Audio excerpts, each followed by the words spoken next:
Hey everybody, welcome to BrickVault. In front of us is another Batmobile designed once again by the talented builder Lucas. This is the Justice League Batmobile from the most recent DC universe, and the design for this vehicle, I believe, takes inspiration from the most recent Tumbler from Nolan, as well as Burton's 1989 Batmobile. It looks like these two vehicles sort of got combined, and this is what we have for the Dawn of Justice. Personally, this design has grown on me quite a bit compared to a lot of the other new Batmobiles that have been coming out, and let me just say right now, the instructions are available at our web store, www.brickvault.toys, where included is a PDF file for the instructions as well as an XML file, which makes it easier to order the parts online. The link is right at the top of the description in this video, and let's get back to the build. And the first thing that sticks out to me as a design aspect that I feel really works for this model is the fact that it is just so low in the front. It makes this vehicle feel very sporty and fast, and it's certainly one of the closest callbacks to maybe some of the older Batmobile designs. That and the fact that we kind of have it dipping in on the sides, that's very reminiscent of the 1989 Batmobile, while the harsh lines for armor detailing and the different types of riveted plates that make up the back spoilers, as well as the armor that go around the tires, that it all really reminds me of the Tumbler. When you see this Batmobile next to the playset equivalent, the lowness of the vehicle really starts to pop out, and it just makes this vehicle feel a lot more proportional to what it actually looked like from the film, because it still is quite wide. It has a super wide stance, and also the sleek curviness of the sides is a lot more pronounced with the MOC, which too is more accurate. And in case you're wondering if this model is minifig scale, the MOC is just 2 studs over what would be sort of perfect size minifig scale, but considerably smaller than that of the playset, which makes it a lot more accurate. And I think shaving off any more of the length of this build would have been a nightmare trying to keep everything proportional still. Let's actually take a closer look at the details, because at this size we have a ton of fun shapes that are created when looking at the front. For example, you can see a combination of armor plating along the top that protects some weapons, a double machine gun mounted right in the front and center. We even have some scrapers along the bottom and some armor that wraps around both of the front wheels that protects it when smashing through brick walls. When looking at the profile of the Batmobile, you can see the slope pieces that kind of make up the curve on the sides. On the underbelly, there is binocular piece that's supposed to be a foot placement area. And in general, this MOC actually makes up one of my favorite profiles of any of the Batmobiles we currently have built in the studio. From a higher angle, you can see a few more of those sleek lines that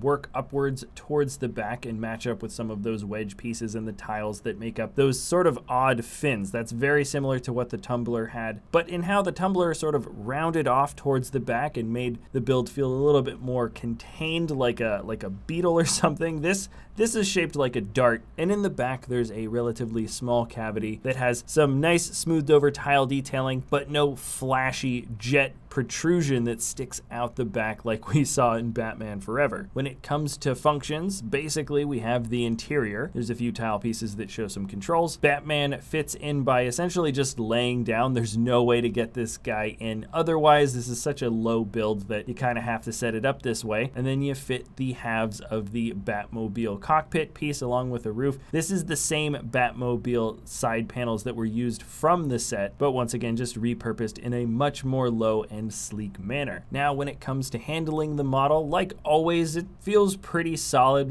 Lucas generally puts together pretty solid builds. Of course, there are going to be some details that might jump away from you just in terms of small greebling, but right now you can see that I'm handling the model pretty casually. I mean, you can hold it from just about any corner of the build, which is always nice. When it comes to handling MOCs that I know are going to be not quite as strong as a playset, I'm always making sure that at the very least you can pick up the model without having to be nervous about breaking off some complex little bit of building. Ironically, the weakest part of the model is the bit of armor plating, the stuff that's supposed to be reinforcing the armor around the wheels. That's the only thing that's attached by one stud, but I don't know, that's basically the only part of the model that jumps out to me as being a bit more delicate than the rest. And with that, I feel like we've gone through all the fun aspects of this latest Batmobile. This is the Dawn of Justice Batmobile from Batman vs. Superman, and maybe it looks a little bit different when you see it again in Justice League. Slowly but surely, we are filling out the Batmobile collection that Lucas has been putting together. We have a ton so far. It's really looking cool, and there's still plenty more to go. So anyways, you can find the instructions at our web store, www.brickvault.toys, linked in the description below. The sales from that really do help us out here at the channel, as well as help support the designers that work with us. So thanks a lot for watching, everybody. If you enjoy our content, you can always like or subscribe, and we'll see you next time